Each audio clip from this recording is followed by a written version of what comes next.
God is God. கர்த்தரை தெய்வமாக கொண்ட நாம் பாக்கியவான்கள். ஏனென்றால் நமக்காக யாவற்றையும் நான் அவருடைய குமாரனாகிய இயேசு கிறிஸ்துவின் மூலமாக சிலுவையிலே செய்து முடித்து விட்டார். அவைகளை விசுவாசிக்கிறதுனாலே நாம் அவைகளை, அந்த நன்மைகளை, சிலுவை புண்ணியங்களை பெற்று அனுபவிக்க துவங்கி இருக்கிறோம். கர்த்தர் இதரும் பெரிதானவைகளை நமக்கு செய்வார். இன்றைக்கு நம்முடைய 15 சப்ஜெக்ட்ல 12வது சப்ஜெக்ட் இல்லையா, மாற்றம் லகுவானது, லகுவான மாற்றம். இதுல மொத்தம் 10 பாடங்கள். அதுல இன்னைக்கு எத்தனாவது லெசன் படிக்கிறோம்? 15, 16. Okay, chapters. லெசன் 8/10, 7 லெசன்களை முடிக்க ஆண்டவர் நமக்கு உதவி செய்வார். இன்னைக்கு 8வது பாடம். அது இந்த புஸ்தகத்துல 15 மற்றும் 16வது சாப்டர்ஸ் கற்றுக்கொள்ள போகிறோம். இப்பொழுது நாம் நேரடியாக வகுப்புக்கு சென்று விடலாம்.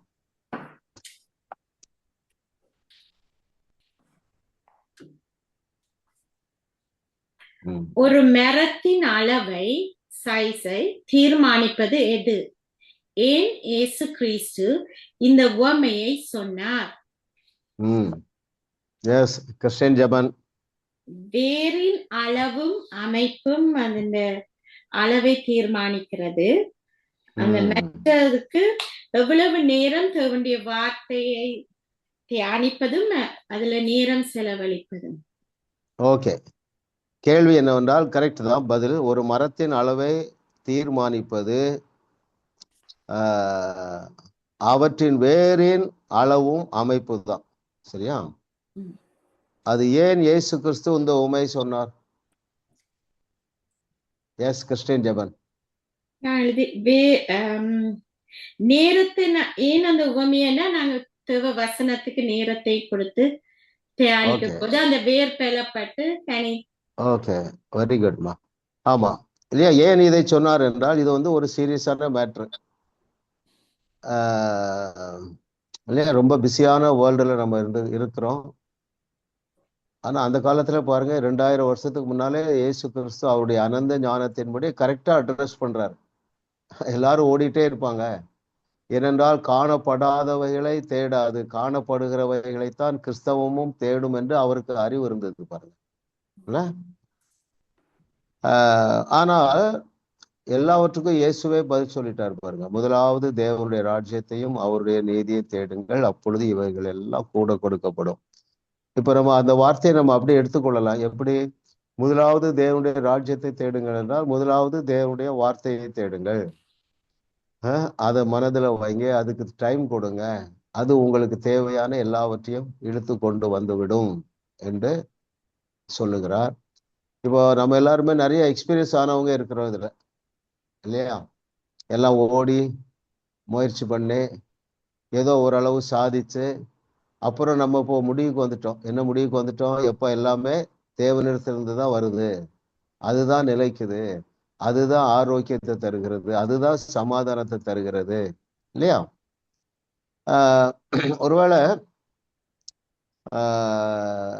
அதை நாம் ரட்சிக்கப்பட்ட முதலே தேவனுடைய வார்த்தைக்கு போதுமான அளவு நேரம் கொடுத்து, போதுமான அளவு தியானிச்சு, போதுமான நேரம் மனதில் வைத்து அப்படி நாம் செய்திருப்போம் என்றால் இன்னும் அநேக ஆசீர்வாதங்களை நாம் பெற்றிருப்போம் இல்லையா?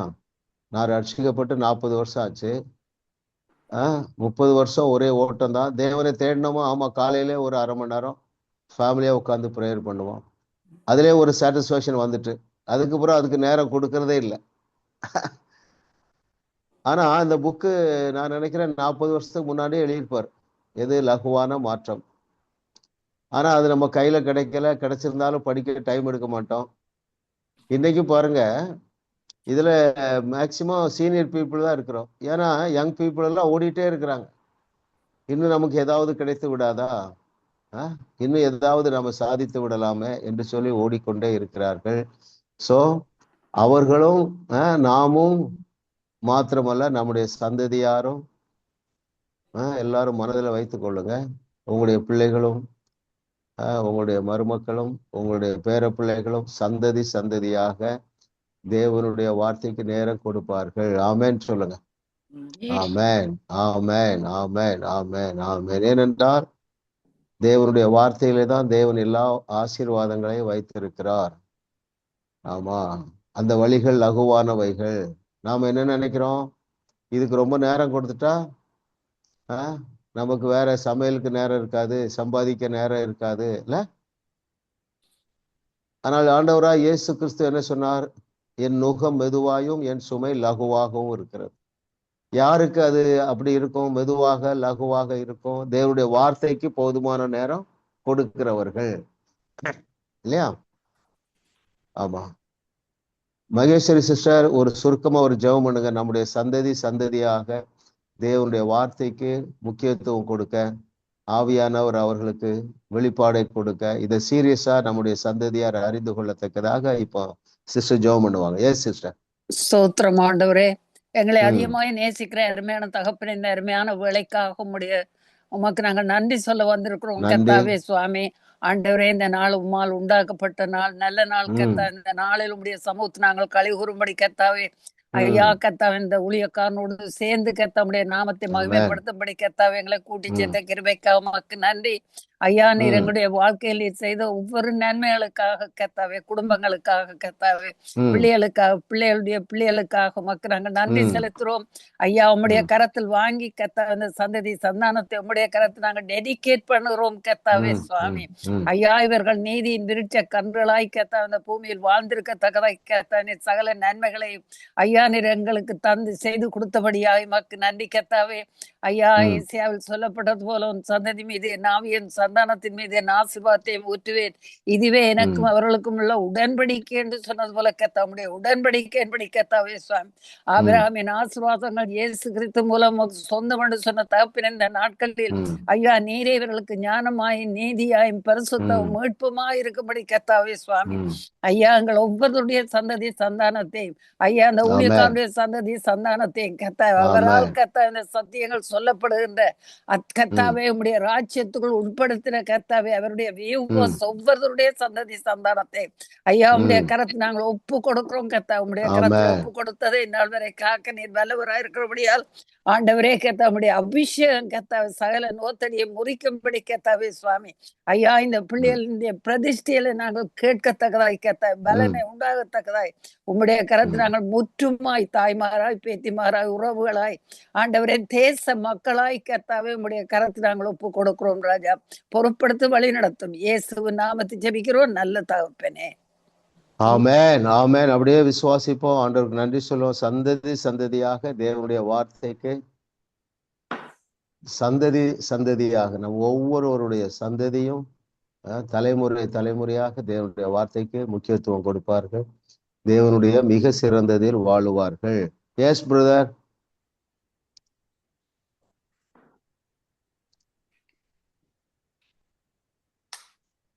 வேரின் வளர்ச்சியில் அக்கறை செலுத்தாதவர்கள் எந்த மூன்றையும் விரும்புகிறார்கள்? இதை விளக்கி 2 வரிகள் எழுதுக. Yes sister grace. வெளிப்புறமாக வெளிப்படையான பார்க்கக்கூடிய தொடரக்கூடிய பலன்களை அவர்கள் விரும்புகிறார்கள். Okay, very good. அப்புறம் இதை பற்றி நீங்க என்ன புரிஞ்சிருக்கீங்க? எதனால நீங்க சொல்லலாம்? விதையரை நாங்கள் முதல் வேற பார்க்கணும், வேர்ல சரியாக ஊன்ற கட்டப்பட்டிருக்கோன்னு பார்த்து வேறின் அடித்தளம் எப்படி இருக்கிறதோ அதே போல கனி கொடுக்கக்கூடியதா தேவன். Okay, very good, very good. நான் அதை வாசிக்கிறேன். பேஜ் 171 பாருங்க.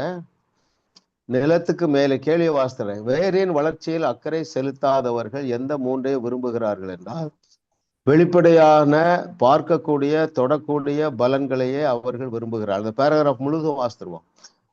நிலத்துக்கு மேலே ஏற்படும் வளர்ச்சியை குறித்து மட்டுமே மற்ற எல்லாரையும் போல நானும் அக்கறை காட்டினேன். அநேகர் வெளிப்படையான பார்க்கக்கூடிய மூன்றாவது தொடக்கூடிய பலன்களையே அவர்கள் விரும்புகிறார்கள். மக்களின் வாழ்வு மாறுவது, குணமடைவது போன்ற எல்லா விதமான கனிகளையும் அவர்கள் விரும்புகிறார்கள். ஆனால் இப்படிப்பட்ட நிலத்திற்கு மேலே உண்டாகும் வளர்ச்சிக்கு முன்பு நிலத்துக்கு கீழே வேரின் அமைப்பில் ஒரு மகத்தான வளர்ச்சி உண்டாக வேண்டும். எல்லாரும் உங்களுக்கு சொல்லுங்களேன். வேறு மகத்தான வளர்ச்சி சொல்லுங்க. மகத்தான வளர்ச்சி. ஆமா, எல்லாருக்குள்ளயும் வேறு மகத்தான வளர்ச்சியை காணும். ஆமென். நிலத்துக்கு மேலே ஒரு செடி அல்லது ஒரு மரம் எவ்வளவு பெரிதாக இருக்க போகிறது, எவ்வளவு கனி கொடுக்க போகிறது, எவ்வளவு ஆசீர்வாதமாக இருக்க போகிறது என்பதை தீர்மானிப்பது அவற்றின் வேரின் அளவும் அமைப்புமே. ஆமென். வேறு ஆழமா உறுதியா இருந்தால் மழை தாழ்ச்சியான காலத்திலும் அந்த வசனம் என்ன சொல்லுகிறது? தப்பாமல் கனி கொடுக்கும். மழை தாழ்ச்சியான காலம் என்றால் சூழ்நிலை சாதகமாக இல்லாத நேரம். எல்லாரும் டென்ஷனா இருப்பாங்க.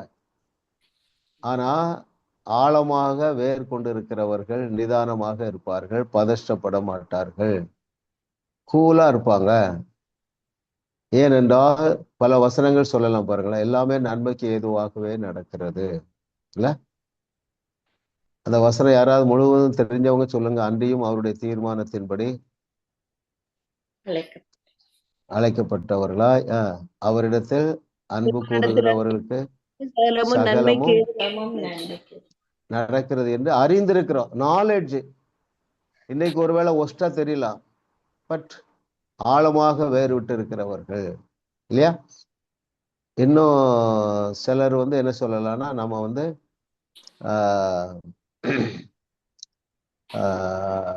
வசனத்திலே நிலைத்திருக்கிறவர்கள், வசனத்திலே மூழ்கி இருக்கிறவர்கள். சரியா? ஆமா, நமக்கு நெக்ஸ்ட் வீக் இருக்குல்ல. ஓகே, இன்னும் இந்த வாரமும் அடுத்த வாரமும் நம்ம இதை தியானிக்க போறோம். எதை? தீர்க்காயுசு. அது சம்பந்தப்பட்ட வசனத்தை ஸ்கிரீன்ல போடலாமா பிரதர்? ஒவ்வொரு முறையும் ப்ரேயர் பண்ணின உடனே போட்டுருவோம். நான் மறந்துட்டாலும் யாராவது ஞாபகப்படுத்துங்க.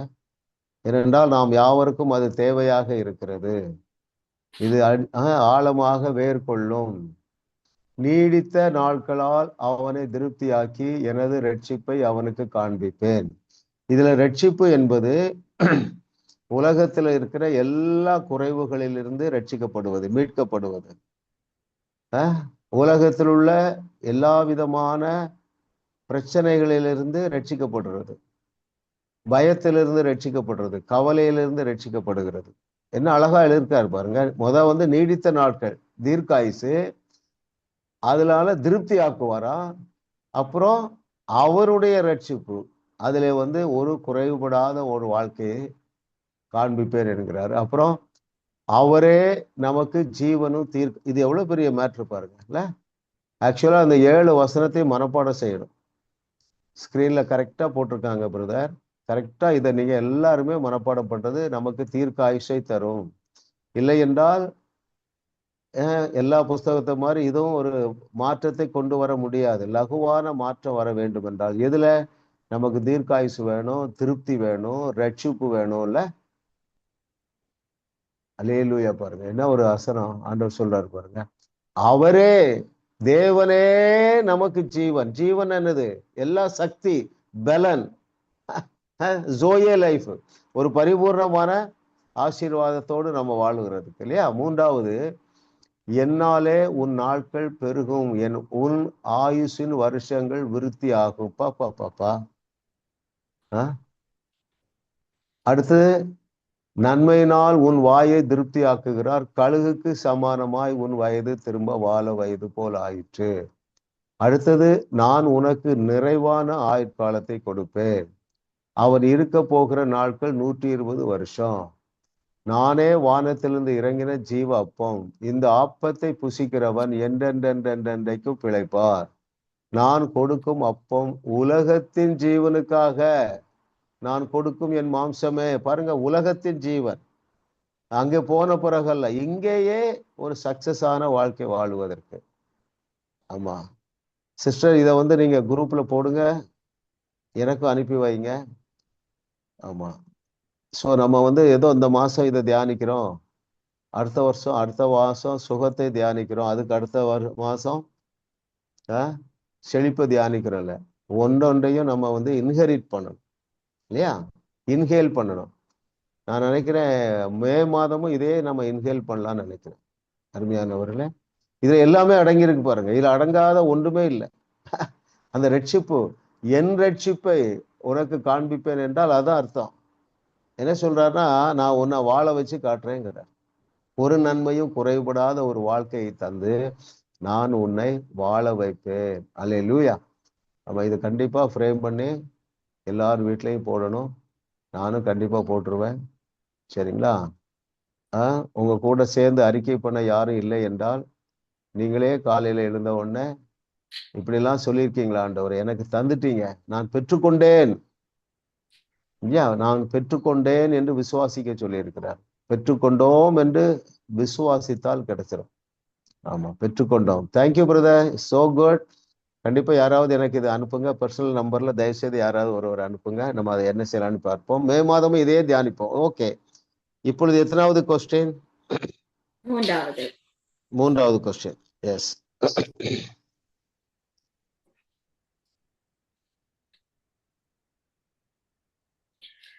நம் வாழ்வில் நாம் தானாக கனி கொடுக்க நாம் செய்ய வேண்டியது என்ன? Sister Bhavani.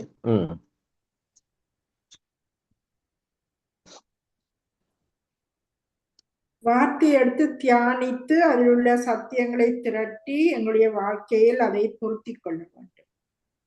Okay, very good. பதில் கரெக்ட் தான்.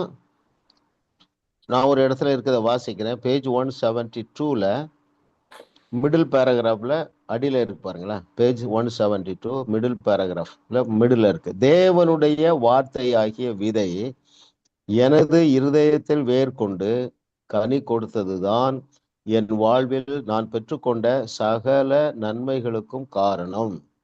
விதை வேர் கொள்ளும் போது அது தானாக கனி கொடுக்கிறது. இது எவ்வளவு அற்புதமான சத்தியம்! எப்பொழுது வேர் கொள்ளும்? தியானிக்கும் பொழுது. தியானிக்கும் போது.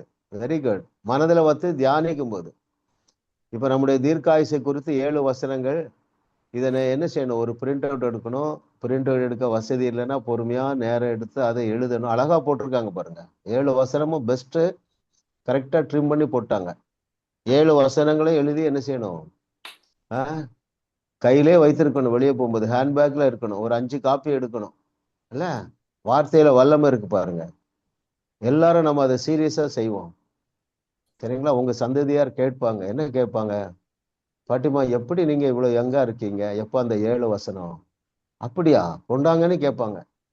ஆங்கிலத்துல எழுதி வைத்துக் கொள்ளுங்க. அருமையானவர்களே, இந்த சிஸ்டம் தான் வேலை செய்யுது. ஆண்ட்ரூ உமக்குடைய பிகினிங்லாம் பார்த்தீங்கன்னா ரொம்ப பரிதாபம். குழந்தை வயிற்றுல இருக்கும்போது பால் வாங்குறதுக்கு பணம் இல்லாமலாம் கஷ்டப்பட்டிருக்காங்க. இன்றைக்கு பார்த்தீங்கன்னா கிட்டத்தட்ட 200 தேசங்களுக்கும் ஆசீர்வாதமா இருக்காரு பாருங்க. இதை போல உடனே நம்ம என்ன நினைக்கிறோம்னா, அவருக்கு செய்வார் பிரதர், எனக்கு செய்வாரா? அவரு ஒரு ஆண் பிரதர், நாங்கெல்லாம் பெண்கள். வேற என்னெல்லாம் சாக்கு போக்கு சொல்லுவோம். வயசு போயிட்டு. என்ன சிஸ்டர்? வயது போயிட்டுது. வயசு போயிட்டு எங்க வீட்டுக்காரர் கோஆபரேட் பண்ண மாட்டாரு, எங்க பிள்ளைகள் கோஆபரேட். இது எல்லாமே உப்பு சப்பு தான். நீங்க வளரும் பொழுது பாருங்க, எப்படி ஒரு நல்ல மரம் கனி கொடுத்திருக்கும் போது அட்ராக்ட் பண்ணும் பாருங்க. பப்ளிக் அட்ராக்ட் பண்ணும் இல்லையா? கனியில ஒண்ணு என்ன கனி? திடகார்த்தமா இருப்பது, ஆரோக்கியமா இருப்பது, உற்சாகமா இருக்குது, குதூகலமா இருக்குது, பலசாலியா இருக்குது, அட்ராக்ட் பண்ணும். எப்படி நீங்க இப்படி இருக்கீங்க? இந்த 7 வார்த்தை எனக்கு மாம்சம் ஆயிட்டுப்பா. அதையே நான் தியானிச்சேன், அதையே சிந்தித்தேன். இருந்த வியாதி போயிட்டு, பலவீனம் போயிட்டு, கவலை போயிட்டு, பயம் போயிட்டு, இல்ல முகத்தில் உள்ள சுருக்கெல்லாம் போயிட்டு இல்லையா? அப்படிதான் அது சொல்லுது அந்த வசனம் பாருங்க. திரும்ப வாழ வயது ஆனால் நீங்களே உங்களுக்கு ஒரு வயசு ஃபிக்ஸ் பண்ணுங்க. 18 வயசுல நான் எவ்வளவு அழகா இருந்தேனோ அது வந்துருது. 18 வயசுல எனக்கு எவ்வளவு முடி இருந்ததோ அது வந்துருது. 18 வயசுல நான் எவ்வளவு பலசாலியா இருந்தேனோ அது வந்துருது. இல்ல, இதெல்லாம் அதுல அடங்கி இருக்கு பாருங்க. ஏனென்றால் இவைகளை எல்லாம் நாம் பெற்றுக்கொள்வதற்கு வேற எதுவுமே செய்ய வேண்டியதில்லை. இந்த வார்த்தையை நம்ம இரவும் பகலும் தியானிச்சா போதும். குரூப்ல கண்டிப்பா அனுப்புங்க. யாராவது ஒரு கலர் பிரிண்ட் போடுங்க. எங்க ஐயா நம்பர் உங்க எல்லாருக்கும் இருக்கும், நீங்க அனுப்புங்க. சரிங்களா? விசுவாசிப்போம். என்ன விசுவாசிப்போம்? நம்முடைய சந்ததியார் இப்பொழுதே இதை அறிந்து கொள்ளுகிறார்கள். சரிங்களா? அவங்களுடைய பிள்ளைகள், மகள்கள், மகன்கள் இப்பொழுதே இதை அறிந்து ஏற்றுக்கொள்ளுவார்கள் என்று நீங்க விசுவாசித்தா போதும். ஆனா மனசுல என்ன இருக்கு? பிரதர் அவங்க எல்லாம் ரொம்ப பிஸி பிரதர், அவங்க ரட்சிக்கப்படவே இல்லை பிரதர், இந்த அடிக்ஷன்ல இருக்கிறாங்க. நம்ம செய்ய வேண்டியதை நாம் செய்து விட்டோமா? நாம என்ன செய்யணும் பாக்குறோம்? எல்லாரும் ஜெபம் பண்ணியிருப்பீங்க. இப்பொழுது நாம் என்ன செய்ய வேண்டும்? மனசுல என்ன கொண்டு வர வேண்டும்? நான் ஏறெடுத்த என்னுடைய மகனுக்காக, என்னுடைய மகளுக்காக நான் ஏறெடுத்த ஜெபத்தை எல்லாம் தேவன் கேட்டு பதில் கொடுத்து விட்டார் என்று விசுவாசிக்க வேண்டும் என்று எந்த வசனம் சொல்லுகிறது? பெற்றுக்கொண்டோம் என்று விசுவாசிக்க வேண்டும் என்று எந்த வசனம் சொல்லுது? இந்த நம்பரை ஞாபகம் வச்சுடுங்க. 1 யோவான் 5:15 படிங்க யாராவது. பெற்றுக்கொண்டோம் என்று உங்களால விசுவாசிக்க முடியும். 1 யோவான் 5:15 அந்த நம்பரை மறக்க கூடாது பாருங்களேன். ஏன்னா இதுதான் சாத்தியம் என்று தேவன் எழுதி வைத்திருக்கிறாரு. நீ விசுவாசிச்சா போதுப்பா, உன் பிள்ளைகள் வாழ்க்கையில மாற்றம் வரும், அவர்கள் ரட்சிக்கப்படுவார்கள், அவர்கள் வார்த்தையிலே வாஞ்சை வைப்பார்கள். வாசிக்கலாம் 1 யோவான் 5:15.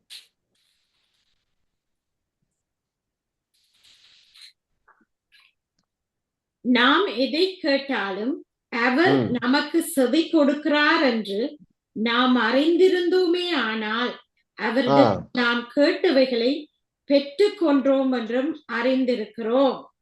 பெற்றுக்கொண்டோம் என்று இருக்கா, பெற்றுக்கொள்வோம் என்று அறிந்திருக்கோம் இருக்கா? பெற்றுக்கொண்டோம் என்றும். we have already got it.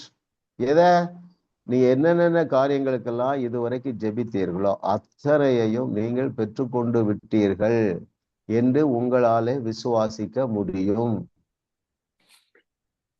இனிமே நீங்க எதற்காகவும் 2வது நேரம் 3வது நேரம் ஜெபிக்கவே கூடாது. பெற்றுக்கொண்டது போல பிஹேவ் பண்ணுங்க. ரொம்ப சேட்டக்கார பேர இருக்கிறான், ஒழுங்கினமா இருக்கிறான், மொபைல்லே உட்கார்ந்துருக்கான், நீங்க என்ன பார்க்கணும்? இவன் விடுதலை அடைந்து விட்டா என்று நீங்கள் விசுவாசிக்க வேண்டும். அதுதான் ஃபர்ஸ்ட் ஸ்டெப். நாம ஃபர்ஸ்ட் ஸ்டெப் வைக்காம அவனை செகண்ட் ஸ்டெப்புக்கு நம்ம எதிர்பார்க்க கூடாது. கரெக்டா? அப்போ இந்த வார்த்தையை பிடிச்சுக்கணும். எந்த வார்த்தையை? பெற்றுக்கொண்டோம் என்று நாம் விசுவாசிக்க நான் என்ன செய்யணும்? இதுல நம்ம நிலைத்திருக்கணும். நான் பெற்றுக்கொண்டேன். வார்த்தை என்ன வார்த்தைலாம் சொல்லுது? நீ கர்த்தராகிய இயேசு கிறிஸ்துவை விசுவாசி, அப்பொழுது நீயும் உன் வீட்டாரும் ரட்சிக்கப்படுவீர்கள். இதை நாங்கள் பெற்றுக்கொண்டோம், எங்க பிள்ளைகள் எல்லாம் ரட்சிக்கப்பட்டுட்டாங்க. சரிங்களா? நல்லா ஞாபகம் வைத்துக் கொள்ளுங்கள். நீங்கள் இந்த மனநிலைக்கு வரும் பொழுது, ஒருவேளை இன்றைக்கு அவன் ரொம்ப தவறான வழியிலே போனாலும் சீக்கிரத்துல திரும்பி வருவான் என்கிற வெளிச்சம் உங்களுக்கு வந்துடும். நான் நிறைய ஊழியக்காருடைய பிள்ளைகளை பார்க்கிறேன். எனக்கு மிஷினரிஸ் நிறைய ஃப்ரெண்ட்ஸ் நார்த் இந்தியாவில் இருக்காங்க. அவங்க பிள்ளைகளை இங்க தமிழ்நாட்டில் விட்டுட்டு போயிருக்காங்க. யார் யார் எந்தெந்த பெற்றோர் எல்லாம் சேட்டக்கார பையன், குடிக்கிற பையனை அண்ணன் என் பையன் நல்லா வந்துடுவான் பாருங்களா அப்படின்னாங்களோ அத்தனை பேரும் வந்துட்டாங்க. ஏன்னா பெற்றுக்கொண்டோம் என்று அவர்களால் விசுவாசிக்க முடிந்தது. அதுல குறிப்பா ஒருத்தர் இருக்கார், மலர்ச்செல்வன். அப்படி சொல்லுவார், அண்ணா 2 பையங்களும் நல்லா வந்துருவாங்க, சாதாரணமா சொல்லுவார். ஏன்னா அவரு இருதயத்துல வந்துட்டு பெற்றுக்கொண்டோம் என்கிற விசுவாசம். நீங்களும் அப்படி சொல்ல முடியும். இன்னைக்கு எந்த எக்ஸ்ட்ரீம்ல இருக்கலாம் இல்லையா? இவனுக்கும் தேவனுக்கும் சம்பந்தமே இல்லை, வேற மார்க்கத்தை தழுவி இருக்கலாம். எங்கே போனாலும் வார்த்தை நிறைவேறும். ஏனென்றால் உங்களாலே அதை விசுவாசிக்க முடியும், விசுவாசிக்க வேண்டும். There is no other go. வேற வழி சொல்லப்படவில்லை அருமையானவர்களே. ஆமென். கர்த்தர் நல்லவர் பாருங்க. அப்ப நம்ம 7 வசனம் வாசித்தோம். கழுகுக்கு சமானமா என் வயது வாழ வயது ஆயிற்று என்று உங்களால விசுவாசிக்க முடியும். என்னுடைய அனுபவத்துல நான் சொல்றேன் கேளுங்களேன். நேற்று கூட நானும் சிஸ்டரும் டிஸ்கஸ் பண்ணோம். எப்படி நமக்கு இந்த வழியெல்லாம் திறக்கப்பட்டது. எங்க வீட்டுக்கே ஒரு ஃப்ரெண்டு பிசியோதெரபிஸ்ட் வர்றாரு. சரிங்களா? அவர் எங்களுக்கு கூட நின்று 1 hour எக்ஸசைஸ் பண்றாரு. பாருங்கள், பலன் குன்றி போகவில்லை என்று நான் சொல்ல வரல, பலன் பெருகுகிறது. பலன் பெருகுதுங்க. குதூகலம் பெருகுது, உற்சாகம் பெருகுது. முன்னால அதிகாலையில எழும்புனா சோம்பேறித்தனம் இருக்குல்ல, இல்ல இப்ப அப்படிலாம் போயிட்டு. ஏன்னா அருமையானவர்களே, டோனி ராபின்ஸ் எல்லாருக்கு தெரிஞ்சிருக்கும் பாருங்க, அமெரிக்காவில். அவர் குயின் எலிசபெத், அப்புறம் பில் கிளின்டன் போன்றவர்களுக்கெல்லாம் கவுன்சிலரு. அவர் சொல்றாரு, பாடி ஸ்ட்ராங் ஆனா மனம் ஸ்ட்ராங் ஆகும். சரிங்களா? பிசிக்கல் ஸ்ட்ரென்த் மென்டல் ஸ்ட்ரென்த்தையும் பலப்படுத்துது. எப்படி மென்டல் ஸ்ட்ரென்த் பிசிக்கல் ஸ்ட்ரென்த்தை ஸ்ட்ரென்தன் பண்ணுகிறதோ, அதே போல பிசிக்கல் ஸ்ட்ரென்த். எத்தனை வசனம் வாசித்தோம்? காண்டாமிருகத்துக்கு ஒத்த பலன் இல்ல? ஆமா பிரதர், அந்த 2 வசனத்தையும் நீங்க உங்க ஸ்டைல்ல சேர்த்துருங்க. காண்டாமிருகத்துக்கு ஒத்த பலன், கால்கள் மான் கால்கள். அப்போ 9 வசனம் ஆச்சு. இன்னும் ஒரு வசனத்தை சேர்த்து 10 வசனமாக நீங்க அதை அனுப்புங்க. சரிங்களா? Very good. அருமையானவர்களே, அப்போ இன்னைக்கு நம்ம ஆவியானவர் என்ன பேசுகிறார் என்றால், உங்களுடைய சந்ததியாருக்காக நீங்கள் இனிமேல் ஜெபம் பண்ணக்கூடாது. பெற்றுக்கொண்டது போல விசுவாசிங்க. இன்னும் உங்களால விசுவாசிக்க முடியல, ரொம்ப மோசமா இருக்கிறான், ரொம்ப எக்ஸ்ட்ரீமா போயிட்டாங்க, நோ நோ நோ நோ, உங்களால விசுவாசிக்க முடியும். இத பாருங்க, சில வேளைகளில் பல வேளைகளிலே நாம் பிரச்சனைகளை பிராக்டிக்கலா தீர்வதையே யோசிக்கிறோம். ஒரு சகோதரி பாருங்களேன், அவரும் அவங்க பையனை வந்தாங்க, வசனத்துக்குள்ள இப்பதான் வராங்க. அப்போ அவங்க கொஞ்ச நாள் கழிச்சு தான் சொன்னாங்க, பிரதர், எங்க ஹஸ்பண்ட் இன்னொரு பெண்ணை மேரேஜ் பண்ணி அவங்க 2 குழந்தை பெற்றிருக்கிறாரு அப்படின்னாங்க. இப்போ மனிதனுடைய பார்வையில இது தீராத பிரச்சனை. ஆனா தேவனுடைய பார்வையில தீர்க்க முடியாத பிரச்சனை ஒன்றுமே இல்லை. எப்படி பிரதர்? நம்ம லாஜிக்கா திங்க் பண்ணுவோம், பிராக்டிக்கலா திங்க் பண்ணுவோம். அப்போ அந்த ஃபேமிலியை விட்டுட்டு அவர் பெற்றெடுத்த பிள்ளையை விட்டுட்டு வந்துருவாரா? இப்படி நம்ம யோசிக்க கூடாது. அதான் நான் சொல்ல வரேன். திங்க் பண்ணவே கூடாதுங்க. எல்லாருக்கும் கௌரவமான, எல்லாருக்கும் சமாதானமான, எல்லாருக்கும் கனமான வாழ்க்கையை தருவார். எப்படின்னு யோசித்தா தர மாட்டார் இல்லையா? எத்தனை பேர் புரியுது அருமையானவர்களே? பிராக்டிக்கலா திங்க் பண்ணாதீங்க. அவருடைய வழிகள் ஆராய்ந்து முடியாத வழிகள். எந்த நபர் தவறு செய்தாரோ அந்த நபரை மீட்டெடுப்பது மாத்திரமல்ல, எல்லாருக்கும் கௌரவமான வாழ்க்கையை கொடுப்பார், எல்லாருக்கும் விடுதலையை கொடுப்பார், எல்லாருக்கும் சமாதானத்தை கொடுப்பார். அது நடக்க முடியாததை நடத்துகிறது தானே நம்முடைய தேவன் ஜீவிக்கிறார் நமக்குள்ள. அருமையானவர்களே, சோ இந்த பிரச்சனை தீராது என்கிற எண்ணத்திலிருந்து வெளியே வாருங்க. எந்த பிரச்சனையாவும் இருக்கலாம், சரிங்களா? ஆமா, 30 வருஷம் அடிக்ஷன்ல இருக்கலாம், பிரச்சனையே இல்லைங்க. நம்ம ரோலை நம்ம செய்வோம். நம்ம ரோல் என்னது சொல்லுங்க யாராவது?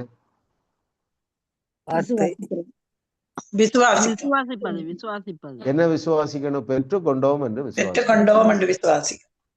என் பையன் ரட்சிக்கப்பட்டதா என்று விசுவாசிக்க வேண்டும். அது சாத்தியம் அருமையானவர்களே. நீங்க செய்யலைன்னா யாரும் செய்ய முடியாது. கூலா இருங்க, பிரஷருக்குள்ளே போக வேண்டியதில்லை. ஏனென்றால் உங்கள் விசுவாசத்தின்படியே விளைச்சலை காண்பீர்கள். அதைத்தான் பார்க்கிறோம். அப்போ யாராலே விசுவாசிக்க முடியும் என்றால், தேவனுடைய வார்த்தையை எடுத்து உள்ளே வைத்து அதை எத்தனை பேர் வீட்டுல கோழி அந்த சிக்கனுக்கு ஹேட்ச் பண்ணுவீங்க? கோழி குஞ்சு எல்லாம் வளர்க்கிறீங்களா யாராவது? கனடா? ஓகே, ஆமா. எங்க வீட்டுல எப்பொழுதும் ஒரு 25-30 கோழி இருக்கும், 10 மாடு இருக்கும், ஆடு இருக்கும். எங்க வீட்டுல நிறைய அந்த காலத்துல பாருங்க, எங்க அப்பா நிறைய என்ன பேடி ஃபீல்ட்ஸ், வாழைத்தோப்பு, இதெல்லாம் கவனிக்க ஒரு 10 பேர் இருப்பாங்க பாருங்க. அப்போ எங்க அம்மா கோழி முட்டையெல்லாம் எடுத்து என்ன செய்வாங்க? எத்தனை நாள் அடகாக்கும்?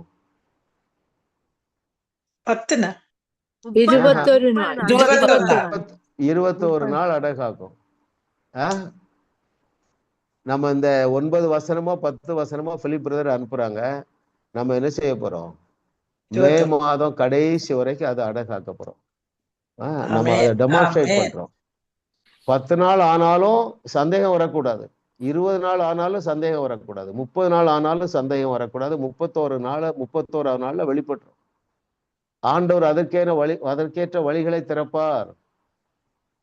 அது நேச்சுரலாவும் நடக்கலாம், சூப்பர் நேச்சுரலா நடக்கலாம்.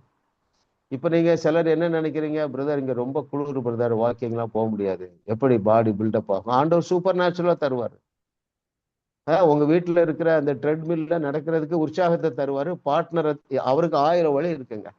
உங்கள் வயதை திரும்ப வாழ வயது ஆக்க அவருக்கு 1000கணக்கான வழி இருக்கு. இந்த வழியில ஒரு வழியும் நமக்கு தோணாது. ஆனாலும் உங்களாலே விசுவாசிக்க முடியும், விசுவாசிக்க வேண்டும். சரிங்களா? Very good. அந்த 9ல இன்னொரு வசனமும் நீங்க ஓகே என்ன சங்கீதம் 73:26 என் இருதயம் தேவன் என்றென்றைக்கும் என் இருதயத்தின் பங்கு இருக்கிறார் என்ற வசனம். ஓகே, தேவன் இருதயத்தின் பங்குமாய் இருக்கிறார். அது எல்லா அது ஓகே. எத்தனாவது வசனம்? சங்கீதம் 73:26. 73:26. என் நான் வாசிக்கிறேன். என் மாம்சமும் என் இருதயமும் ஆண்டு போகிறது, தேவன் என்றென்றைக்கும் என் இருதயத்தின் கண்மலையும் என் பங்குமாய். இது நல்ல வசனம், எல்லாத்துக்கும் பொருந்தும்.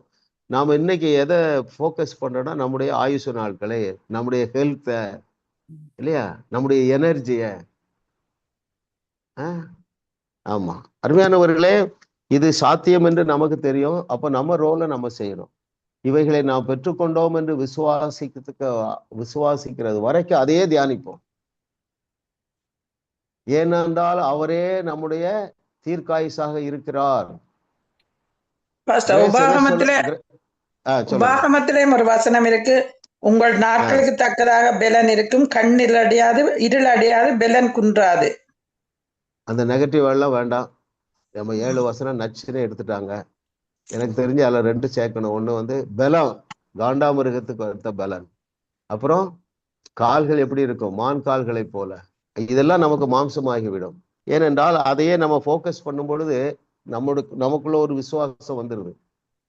ஏன் விசுவாசம் வருது? அந்த வார்த்தையில சூப்பர் நேச்சுரல் பவர் இருக்கு. அதான் மேட்ரு பாருங்க. அதுல உள்ள சூப்பர் நேச்சுரல் பவர், அதே தியானிப்போம், அதே எழுதி வைங்க.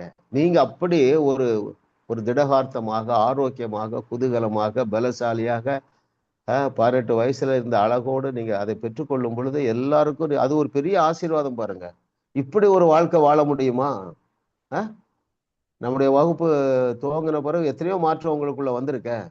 ஏன் முழு மாற்றம் வராது இல்லையா? அறிகுறி தோன்றிட்டு இல்ல, உள்ளங்கை அளவு மேகம் தோன்றிட்டு எல்லாருடைய வாழ்க்கையிலையும் தோன்றி இருக்கு. ஆமா ஆமா ஆமா.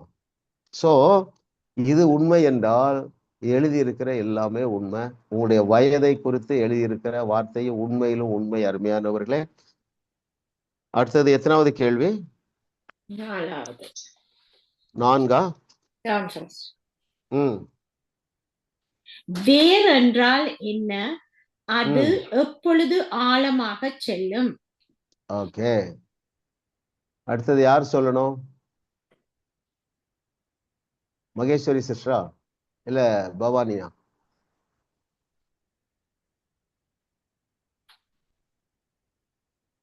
யார் சொல்லணுமோ சொல்லுங்க. சொல்லுங்க. நான் சொல்லிட்டேன் பாஸ்டர். சொல்லிட்டீங்களா? மகேஸ்வரி சிஸ்டர் சொல்லுங்க. நீங்க அன்மியூட் பண்ணல. எஸ். அத இருதயத்தில் 172வது பக்கத்துல மேல் பந்தியில இருக்கு பாஸ்டர். நீங்க என்ன புரிஞ்சிருக்கீங்க? வேர் என்றால் என்ன? வேர் என்றாலையா வசனம் தானே வேற இருக்கு. ஓகே, வேற யாரு என்ன சொல்றீங்க? நீங்க பைபிள் அந்த புக்ல இல்லாததை யோசிங்க. ஓ, வேர் என்றால் என்ன யோசிங்க, கண்டுபிடிச்சிடலாம். யோசித்து கண்டுபிடிச்சீங்கன்னா அது நிலைச்சிருக்கும். வெளிப்பாடாக இருக்க வேண்டும் சார். ஓகே, வேற இன்னும் கொஞ்சம் சொல்லுங்க. இப்படி வைத்துக் கொள்வோமா? யார் சொல்லுங்க? பவானி. விசுவாசம். விசுவாசம். பாருங்கள், வேர் என்றால் விசுவாசம். வேறு ஆழமா இருக்கணும், வேறு உறுதியா இருக்கணும். அதாவது விசுவாசம் ஆழமா இருக்கணும், விசுவாசம் உறுதியா இருக்கணும். Okay, very good sister. நீங்க சர்டிபிகேட் கொடுத்துட்டா ஓகே.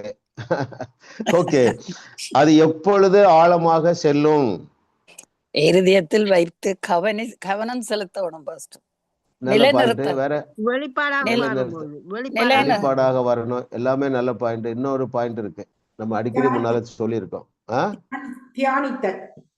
தியானித்தல். Very good. நிலைநிறுத்தி இப்படி சொல்லலாமா? விசுவாசம் எப்பொழுது ஆழமாக செல்லும் என்றால், நம்ம ஃபார்முலா தான், அவரை அறிகிற அறிவிலே வளரும் பொழுது. கரெக்டா? நம்ம எல்லாரும் விசுவாசத்துல பெருகி இருக்கிறோம். காரணம் அவரை அறிகிற அறிவுல வளர்றோம். அதான் மேட்ரு. எந்த அறிவுல வளர்ந்திருக்கிறோம்? கிறிஸ்துவானவர் எனக்கு தேவநீதியாகி விட்டார், அது என்னுடைய ஸ்பிரிட் மேன்ல நடந்துச்சு. இயேசுவையே எனக்கு பரிசுத்தமாக்கி விட்டார். இதெல்லாம் நமக்கு நாலேஜ் வர வரதான் வளருது விசுவாசம். அப்போ வேறு என்றால் விசுவாசம் என்று எடுத்துக்கொள்வோம். அதே போல அது எப்பொழுது ஆழமாக செல்லும் என்றால், விசுவாசம் எப்பொழுது ஆழமாக செல்லும் என்றால் இந்த நாலேஜ்ல வளரும் பொழுது. வேற என்ன நாலேஜ் சொல்லலாம்? 1 2 சொல்லுங்க. நாம் முற்றிலும் ஜெயம் கொண்டவர்களாக இருக்கிறோம். என்னை பலப்படுத்துகிற கிறிஸ்துவனாலே எல்லாவற்றையும் எனக்கு செய்ய முடியும். அன்றியும் அவருடைய தீர்மானத்தின்படி அழைக்கப்பட்டவர்களை அவரிடத்தில் அன்பு கூறுவதற்கு சகலமும் நன்மைக்கு ஏதுவாக தான் நடக்கிறது. எங்களால் கூடாத காரியம் ஒன்றுமில்லை. நம்மால கூடாத காரியம் ஒன்றுமில்லை. இதெல்லாம் உங்களுக்கு அறிவு வர வர வரதான் விசுவாசம் அந்த ஆணிவேர் ஆழமா போகுது. நீங்கள் நான் செய்ததை செய்வீர்கள், இதை விட பெரிய கிரியைகளை செய்வீர்கள். யாருடைய பாவங்களை மன்னிக்கிறீர்களோ அவர்களுடைய பாவங்கள் மன்னிக்கப்படும். உலகத்துக்கு உப்பாக இருக்கிறீர்கள், ஒளியாக இருக்கிறீர்கள், தேவர்களாக இருக்கிறீர்கள். இதுதான் நம்மளை இந்த வெளிச்சத்துக்குள்ள கொண்டு வந்திருக்கு. அந்த வெளிச்சம் என்ன செஞ்சுட்டு நம்முடைய முகங்களை பிரகாசிக்க பண்ணிட்டு தைரியத்தை கொடுத்தது, விடுதலையை கொடுத்தது, தன்னம்பிக்கையை கொடுத்தது, ஆரோக்கியத்தை கொண்டு வந்தது, அநேக விபத்திலிருந்து நம்மை பாதுகாத்தது. இந்த நாலேஜ் தான், அறிவு. அப்போ அருமையானவர்களே, வார்த்தையில என்ன பவர் இருக்குன்னா விசுவாசத்தை தரக்கூடிய பவர் இருக்கு. அவர் சொல்றா இல்லையா, வார்த்தையில என்ன இருக்கு? வல்லமை இருக்கு. என்ன வல்லமை இருக்கு? விசுவாசத்தை பெருக்கக்கூடிய வல்லமை இருக்கு.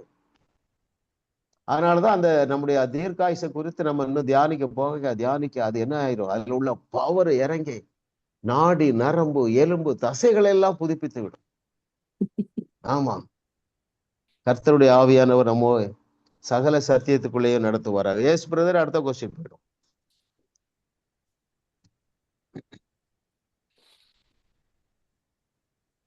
வார்த்தையின் வல்லமை நமக்கு ஊடுருவி நிலைத்திருக்க நாம் செய்ய வேண்டியது என்ன?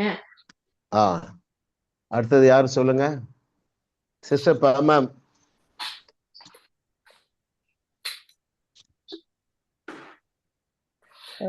நாம் தேவனுடைய வார்த்தையை எடுத்து இருதயத்தில் வைத்து அது நம்மை ஆளும்படி விட்டு கொடுக்க வேண்டும். கரெக்ட் சொன்னீங்க. நீங்க மார்க் போட்டுட்டுக்கலாம், 10 மார்க். கேள்வி பதில நான் சொல்றேன். வார்த்தையின் வல்லமை நமக்குள் ஊடுருவி நிலைத்திருக்க நாம் செய்ய வேண்டியது என்ன? பேஜ் 172 டாப்ல பாருங்க, டாப் பேராகிராஃப் மிடில். வார்த்தையை எடுத்து அதை என் இருதயத்தில் வைப்பதிலேயே முழு கவனத்தையும் செலுத்தினேன். தேவனுடைய வார்த்தையை உள்ளே வைப்பதும் பின் வெளியே எடுப்பதும் என்றில்லாமல் எனக்குள்ளே நான் அதை நிலைநிறுத்தி கொண்டால் அது என்னில் முழுவதும் வேர்கொண்டு வார்த்தையின் வல்லமை என்னில் ஊடுருவி நிலைக்கும் என்பதை அறிந்து கொண்டேன். அப்போ முழு கவனத்தையும் நாம் செலுத்துவதற்காக தான் இன்னொரு 5 வகுப்புல நம்ம அதை ஃபோக்கஸ் பண்ண போறோம். எதை? நம்முடைய வயதை திரும்ப வாழ வயதாக்கி கொள்ள போகிறோம். இதுல பாருங்க, இதுல தேவனுக்கு ரோலே கிடையாது. இந்த 7 வசனங்களோ 10 வசனங்களோ இதை குறித்து நம்ம தியானிக்க அவைகள் நமக்கு நிஜமாக மாறிவிடும், மாம்சமாக மாறிவிடும். ஏனென்றால் அந்த வார்த்தையில சூப்பர் நேச்சுரல், அந்த வார்த்தை என்ன சொல்லுகிறதோ அதை நமக்கு கொண்டு வரத்தக்கதாக, அதை நமக்கு மாம்சமாக்க அந்த வார்த்தையிலேயே சூப்பர் நேச்சுரல் பவர் வச்சுட்டார். ரொம்ப விளங்கி கொள்வது எளிது. பாருங்களேன், பிரமிடு 4000 வருஷத்துக்கு முன்பதாக கட்டப்பட்ட பிரமிடுக்குள்ள ராஜாக்கள் அடக்கம் பண்ணும் பொழுது பெரிய மண் பாத்திரங்கள்ல விதை இருந்துதான் 4000 வருஷத்துக்கு முன்பதாக. அதை எடுத்துக்கொண்டு மண்ணுல போட்டு தண்ணியை விட்டா அது வளருதுங்க. நம்ம கையில இருக்கிறது அழியாததும் மாசற்றதும் ஜீவன் உள்ளதுமான வசன வார்த்தை நம்ம கையில இருக்கு. பேதருக்கு வெளியே, பேதருடைய வெளிப்பாடு இல்ல. அப்போ இதுக்கு வெளியே நம்ம ஆசீர்வாதத்தை தேட வேண்டியதில்லை. நாம அதுக்கு எக்ஸாம்பிளா மாறிடுவோம். சரிங்களா? ஆமா, உங்களை பார்க்கிறவர்கள் தேவனை பார்ப்பார்கள். அடுத்ததுக்கு போயிடலாம் பிரதர்.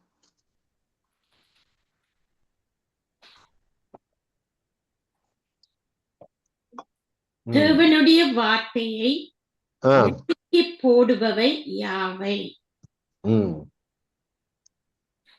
இதுவரைக்கும் சொல்லாதவங்க சொல்லுங்க. நான் சொல்றேன் பாஸ்டர். உலக கவலைகள், ஐஸ்வர்யத்தின் மயக்கம், மற்றவர்களை பற்றி உண்டாகிற இச்சைகள். Very good. கரெக்ட் பதில். 4:18-19 பேஜ் 181ல 3rd paragraph அடியில பாருங்க. கேள்வி என்ன? தேவனுடைய வார்த்தையை நெருக்கி போடுபவை யாவை? 1 உலக கவலைகள், 2 ஐஸ்வர்யத்தின் மயக்கம், 3 மற்ற காரியங்களை குறித்த இச்சைகள். எஸ் பிரதர், அடுத்தது போயிடும்.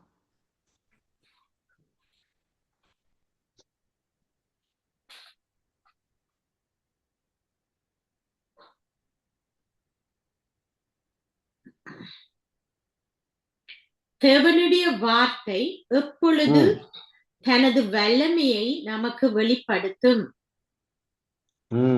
இதுவரைக்கும் சொல்லாதவங்க சொல்லுங்க, கீழே இருக்கிறவங்க. பேஜ் 179ல நேரம் எடுத்து உட்கார்ந்து வார்த்தையில மூழ்கும் போது நாங்க பலன் கொடுக்கிறோம்.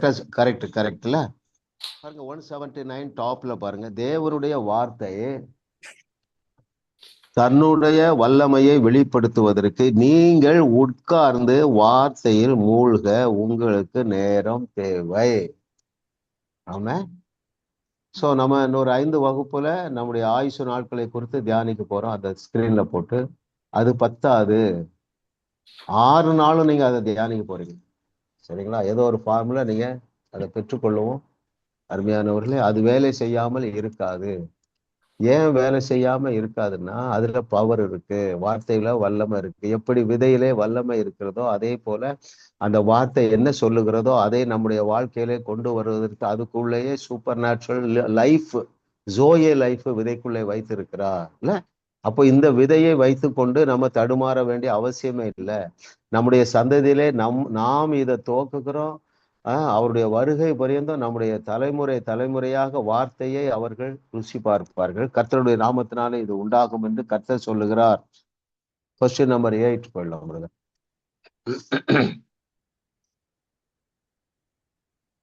நம் வாழ்வில் தேவனுடைய வார்த்தை செயல்படுத்துவதை தடுப்பது எது? சொல்லாதவங்க சொல்லுங்க. ஒரு வேகத்தோடும் வெறியோடும் ஓடும் ஒரு வாழ்க்கை முறை எங்களுடைய வாழ்க்கையில் தேவனுடைய வார்த்தையை செயல்படுத்துவதை தடுத்து விடுகிறது. கரெக்டா சொல்லிட்டீங்க. அழகா எழுதியிருக்கிறார் இல்லையா?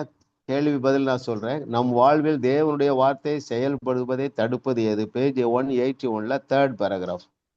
எந்நேரமும் ஒரு வேகத்தோடு வெறியோடு ஓடும் ஒரு வாழ்க்கை முறை உங்கள் வாழ்வில் தேவனுடைய வார்த்தை செயல்படுவதை தடுத்து விடுகிறது.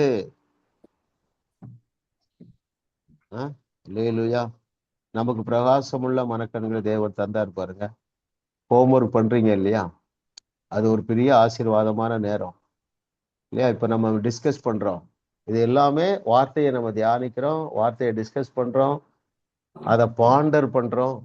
எப்படி கோழி தன் முட்டையை 21 நாட்கள் பாண்டர் பண்றதோ அதே போல கர்த்தர் நமக்கு கூடுதலாக வெளிச்சத்தை தந்து கொண்டே இருக்கிறார். நாம் அவருக்கு நன்றி உணர்வு உள்ளவர்களாக இருப்போம். அடுத்த கொஸ்டின் போயிடுவோமா பிரதர்?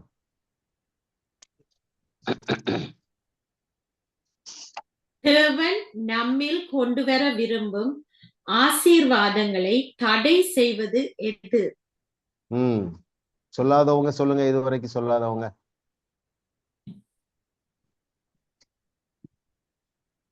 எஸ், யாராவது சொல்லுங்க. 183வது பக்கம் பாஸ்டர். தேர்ட் பேராகிராஃப்ல இருக்கு கடைசி 4 லைன். நாம் தேவனுடைய வார்த்தையிலும் தேவனுடைய ஐக்கியம் கொள்வதிலும் நேரம் செலவழிக்க முடியாத அளவுக்கு நாம் பல காரியங்களை செய்கிறோம். தேவன் நம்மில் கொண்டு வர விரும்பும் மாற்றத்தை இது தடை செய்கிறது. அப்போ நேரம் தான் பிரச்சனை. இப்ப நமக்கு இன்னும் கொஞ்சம் நேரத்தை கொடுக்க போறோம். அது எப்படி செய்வீங்களோ தெரியாது இல்லையா? ஆமா. மனுஷன் அப்பத்தினால், அதாவது மனிதன் ஆகாரத்தினால் மாத்திரமல்ல தேவனுடைய வாயிலிருந்து புறப்படுகிற ஒவ்வொரு வார்த்தையினாலும் பிழைப்பார். உங்களுக்கு நேரம் இல்லைன்னா என்ன செய்யணும்? ஒரு சமையலை விட்டுறணும், சமையலே பண்ணக்கூடாது. இட் இஸ் பாசிபிள் இல்லையா? அவ்வளவு சீரியஸ் மேட்ரு. இருக்கிறதுலே காஸ்ட்லி விதை தான், சீடு. நமக்கு விதை கையிலே கொடுத்துட்டாரு பாருங்க. பிறக்கும் போதே பைபிள் கையில கொடுத்துட்றாங்க. ஏன் நம்ம நான் கிறிஸ்டியன்ஸை நம்ம ரொம்ப இம்பாக்ட் பண்ணலைன்னா பெரிய அளவுல தேவனுடைய நன்மைகளை ருசி பார்க்கவில்லை இல்லையா? ஸோ அருமையானவர்களே,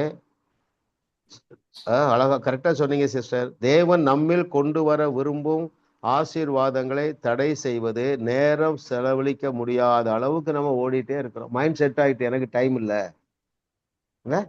நான் அடிக்கடி சொல்லுகிறேன், இந்த பதில்களை கண்டுபிடிக்க நேரம் எடுங்க. குறைஞ்சது 4 மணி நேரம் எடுங்க.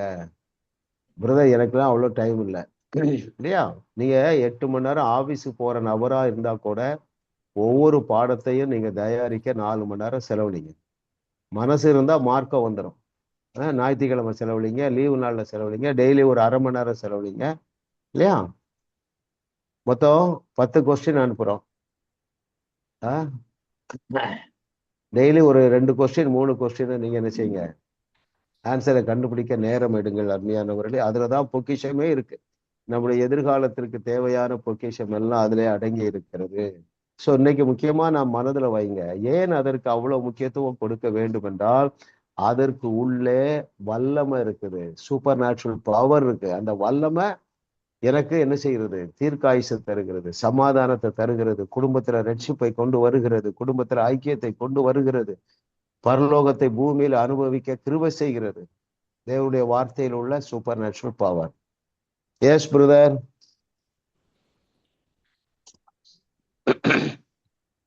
நாம் எடுக்க வேண்டிய தீர்மானம் என்ன? 187ஆம் பக்கம். உங்கள் வாழ்வில் கரெக்ட். தேவனுடைய வார்த்தையை நெருக்கி போடும் எல்லாவற்றையும் உங்களை விட்டு அகற்றி விட வேண்டும் என்ற ஒரு தீர்மானத்தை நீங்கள் எடுக்க வேண்டும். கரெக்டா எடுத்துட்டீங்க. அதுதான் அப்படிதான் சொல்லணும், நச்சுன்னு சொல்லணும். விளக்கம் சொல்றது நான் சொல்லுவேன், நீங்க அந்த பாயிண்ட பிடிச்சு சொல்லணும். அப்பதான் உங்களுக்கு அது அனுபவம் ஆயிருக்குன்னு அர்த்தம். ஓகே, இந்த பகுதியில இருக்கு, பிராக்கெட் போட்டு வச்சுக்கிடுவோம், பிரதர் கேட்கும் போது வாசித்துருவோம், தப்பு இல்லை. ஆனால் ஸ்பெசிபிக்கா அழகா சொன்னாங்க பாருங்க சிஸ்டர். கேள்வி என்ன? நாம் எடுக்க வேண்டிய தீர்மானம் என்ன? உங்கள் வாழ்வில் 187ல பாட்டம் மோஸ்ட், உங்கள் வாழ்வில் தேவனுடைய வார்த்தை நெருக்கி போடு எல்லாவற்றையும் உங்களை விட்டு அகற்றி விட வேண்டும் என்று ஒரு டிசிஷன் எடுக்கணும் இல்லையா? எது நெருக்கி போடுது? அநேகருக்கு பிள்ளைகளை குறித்த கவலை, பேர பிள்ளைகளை கருத்த கவலை. அது தூக்கி தூரம் போடுங்க. உங்க பேர பிள்ளைகளை உங்க பிள்ளைகள் பொறுப்பேற்றுக் கொள்ளுவார்கள்ங்கிற மைண்ட் செட்டுக்கு வாங்க. இன்னைக்கு தவறான வழியில போனாலும் பரவாயில்ல, கண்டிப்பா மீண்டு வருவான் என்று உங்களால விசுவாசிக்க முடியும், விசுவாசிக்க வேண்டும். there is no other go. வேற வழியை கொண்டு வர முடியாது, உங்க பலத்துல கொண்டு வர முடியாது. ஜெனரேஷன் கேப் அதிகமாயிற்று. அவங்க வேற இது ட்ரெண்ட்ல இருக்காங்க, வேற சீசன்ல இருக்காங்க. என்ன முடிவு பண்ணணும்னா, அவர்களை திருத்த நான் முயற்சி செய்ய மாட்டேன், அவர்களுக்கு அட்வைஸ் பண்ண மாட்டேன்னு எழுதுங்க, நினைங்க. சரிங்களா? கண்டிப்பா நல்ல வழிக்கு வந்துருவாங்க என்று உங்களாலே விசுவாசிக்க முடியும். அப்படியே பெற்றுக்கொள்வோமா? நான் பேசுறேன், கற்றுக்கொண்ட பாடங்களை எல்லாம் நான் பிராக்டிஸ் பண்ண போறோம். பிரதானமா நேரம் கொடுக்கணும். நேரத்தை போர் அடிக்கிற மாதிரி நீங்க கொடுக்க வேண்டியதில்லை. சரிங்களா? குறிப்பா அந்த நம்முடைய ஆயுச நாட்களை குறித்து அந்த வசனத்தை நீங்க என்ன செய்யலாம்? கையால எழுதுங்க, மனப்பாடம் செய்யுங்க, அதை பாருங்க. அடிக்கடி எடுத்து பாருங்க. இதெல்லாம் தான் அது டைம் கொடுக்கிறது இல்லையா? ஒரு வசனத்தை வாசிங்க, கண்ணை மூடுங்க, அது உங்க வாழ்க்கையில எப்படி கிரியை செய்யறது திங்க் பண்ணுங்க. தேவனே நமக்கு தீர்க்காயுசாக இருக்கிறார். ஜீவனும் தீர்க்காயுசு, இந்த ஒரு வசனமே போதும் பாருங்க. இந்த வார்த்தையில உள்ள வல்லமை உங்களுக்குள்ளே மாம்சமாகும் வரைக்கும் அதே இந்த ஒரு வார்த்தையை பிடிக்கலாம் இல்ல? வேற என்னங்க சோர்ஸ் வேணும்? அவரே நமக்கு ஜீவன். ஜீவன் என்கிறதுல ஜோயே லைஃப், அதுல எல்லாமே இருக்கு. இந்த உலகத்திற்கு தேவையான அத்தனை ஆசீர்வாதங்களும் அந்த ஜீவன்ல இருக்கிறது. அப்புறம் தீர்க்காயுசுமானார். பிதாவே, நாங்கள் உமக்கு நன்றி சொல்லுகிறோம் கர்த்தாவே. எங்களோடு திட்டமும் தெளிவுமாக பேசின ஆவியானவரே உமக்கு நன்றி. இதை கேட்கிற உம்முடைய பிள்ளைகள் வேற எந்த விதத்துல இப்பொழுது நெருக்கப்பட்டு இருந்தாலும் இப்பொழுது அதிலே நான் ஒரு விடுதலையை பேசுகிறேன். அதிகமான பாரத்தினால நெருக்கப்பட்டிருக்கிறவர்களுக்கு இப்பொழுதே ஒரு விடுதலையை நான் கட்டவிழ்கிறேன். ஒரு சமாதானத்தை கட்டவிழ்கிறேன். பதஷ்டம் இல்லாத ஒரு வாழ்க்கையை கட்டவிழ்கிறேன். உம்முடைய பிரசன்னத்தை என்ஜாய் பண்ணுகிற வாழ்க்கையை நான் கட்டவிழ்கிறேன். நீர் இவர்களுக்கு செய்திருக்கிற நன்மைகளை எண்ணி எண்ணி உம்மை துதித்து பாடுகிற ஒரு மனநிலையை நான் கட்டவிழ்கிறேன். இவர்கள் பிள்ளைகள் யாவரும் கர்த்தரால் போதிக்கப்படுகிற நாள் துவங்கி விட்டது என்று கர்த்தர் சொல்லுகிறதற்காக நன்றி. அதை இவர்கள் விசுவாச கண்களினாலே முதலாவது காணும்படியாக எல்லாருடைய மனதிலும் இந்த வார்த்தை வெளிச்சமாக மாறுவதாக, 1 யோவான் 5:15 வெளிச்சமாக மாறுவதாக, இயேசுவின் நாமத்தில் பிதாவே, ஆமென், ஆமென்.